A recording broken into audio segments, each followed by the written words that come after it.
বাইরে তখন প্রচণ্ড ঝড়, ঝমঝম করে বৃষ্টি পড়ছে। আকাশের কালো মেঘ ছিঁড়ে মাঝে মাঝেই বিদ্যুৎ চমকে উঠছে, আর প্রতিটি বজ্রপাতের সাথে মুহূর্তের জন্য আলোকিত হয়ে উঠছে শহরের শেষ প্রান্তে দাঁড়িয়ে থাকা সেই পুরনো মেন্টাল অ্যাসাইলামটি। বহু বছর আগের এই পুরনো বিল্ডিংটাকে ঘিরে আজও নানা অদ্ভুত গল্প ছড়িয়ে আছে।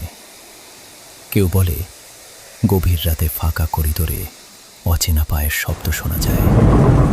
কেউ আবার দাবি করে এখানে এমন কিছু রোগী আছে যাদের গল্প শুনলে বাস্তব আর দুঃস্বপ্নের তফাৎ করা কঠিন হয়ে পড়ে। আশ্রমের সবচেয়ে নির্জন অংশে ছিল একটা ছোট্ট আইসোলেশন রুম। ভারী লোহার দরজা, বাইরে মোটা হরফে লেখা পেশেন্ট নাম্বার 27।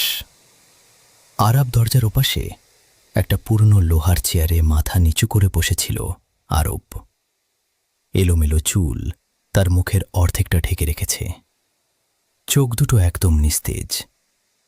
তার পুরো শরীর এমনভাবে স্থির হয়ে আছে যেন বহু বছর ধরে একই ভঙ্গিতে বসে থাকা কোনো পাথরের মূর্তি। ঠিক 10 বছর আগে তাকে এই মানসিক আশ্রমে নিয়ে আসা হয়েছিল। সেই প্রথম দিন থেকে আজ পর্যন্ত সে একটা শব্দ উচ্চারণ করেনি। সে কখনো চিৎকার করেনি, কোনো তাণ্ডব দেখায়নি, কাউকে আঘাতও করেনি। সে শুধু একেবারে নীরব হয়ে গিয়েছিল। তবে মাঝরাতের নির্জনতায় মাঝে মাঝেই তার ঠোঁট দুটো কেঁপে উঠত। খুব নিচু থরথরে গলায় সে বিড়বিড় করত, নৌপাটা ভাসিও না, ও এখনো দাঁড়িয়ে আছে, ওর হাত ধরো না। প্রতিবার একই কথা, প্রতিবার একই ভয় আর আতঙ্ক। কিন্তু এই অস্পষ্ট কথাগুলোর আসল অর্থ আজ পর্যন্ত কেউ উদ্ধার করতে পারেনি। শুধু একজন মানুষ আশা ছাড়েননি, এই আশ্রমের সবচেয়ে অভিজ্ঞ সিনিয়র মনোরোগ বিশেষজ্ঞ ডক্টর রহমান। গত 10 বছর ধরে প্রতিদিন তিনি আরবের ঘরে আসেন, কারণ তিনি মনে প্রাণে বিশ্বাস করেন আরব তার মানসিক ভারসাম্য হারায়নি, বরং সে এমন কোনো গভীর আঘাতের মুখোমুখি হয়েছে যা একজন সাধারণ মানুষের মস্তিষ্কের পক্ষে সহ্য করা অসম্ভব। সেদিনও ডক্টর রহমান ধীরে ধীরে ঘরে ঢুকলেন, একটা চেয়ার টেনে আরবের ঠিক মুখোমুখি বসলেন। কিছুক্ষণ ভারী নীরবতা বজায় রেখে নরম অথচ গম্ভীর গলায় বললেন, আরব, 10 বছর হয়ে গেল। আজও যদি তুমি সত্য কথাটা না বলো, তবে সেদিন আসলে কি ঘটেছিল তা হয়তো চিরকালের জন্য এই অন্ধকারেই চাপা পড়ে যাবে। আরব নিশ্চুপ, তার দৃষ্টি তখনও মেঝের দিকেই আটকে আছে।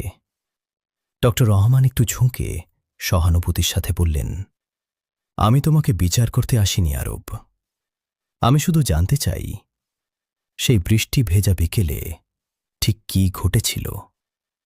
ঘরের ভেতর নেমে এলো এক শ্বাসরুদ্ধকর নীরবতা।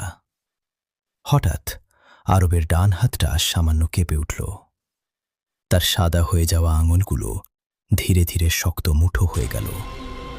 তারপর 10 বছরের জমাট বাঁধা নীরবতা ভেঙে খুব ভাঙা আর কাঁপানো গলায় সে জীবনের প্রথম শব্দগুলো উচ্চারণ করল, সেদিন দুপুর ছিল, খুব বৃষ্টি পড়ছিল। ডক্টর রহমান বিস্ময়ে একদম সোজা হয়ে বসলেন। আরবের ঠোঁট কাঁপছিল, গলার স্বর এত নিচু যে মনে হচ্ছিল বহু পুরনো কোনো ভাঙা রেকর্ড বাজছে। আমার ছোট ভাই ড্রেনের পাশের জমা জলে কাগজের নৌকা ভাসিয়ে খেলছিল। 1 সেকেন্ড থামল আরব, তার নিঃশ্বাস ভারী হয়ে আসছিল। তারপর বৃষ্টির শব্দটা কেমন যেন বদলে গেল। জলের ভেতর থেকে একটা অদ্ভুত ছায়া ভেয়া ভেসে উঠল। ডক্টর রহমানের কপালে ভাঁজ পড়ল। তিনি নিঃশ্বাস বন্ধ করে জিজ্ঞেস করলেন, কে ছিল সে? কে এসেছিল আরব? আরব ধীরে ধীরে তার মাথাটা তুলল। 10 বছরে এই প্রথমবার তার চোখ দুটি সোজা ডক্টর রহমানের দিকে তাকালো। সেই চোখে ছিল এক চরম আতঙ্ক। আর ঠিক সেই মুহূর্তে বাইরে বিকট শব্দে একটা বজ্রপাত হলো। ঘরের আলোটা দপ করে নিভে গিয়ে পুরো রুমটা 1 সেকেন্ডের জন্য কুচকুচে অন্ধকারে ডুবে গেল। আর ঠিক সেই অন্ধকারে নীরবতা চিরে আরবের গলার থরথরে ফিসফিসানিটা ডক্টরের কানের ওপর আছড়ে পড়ল। তার চোখ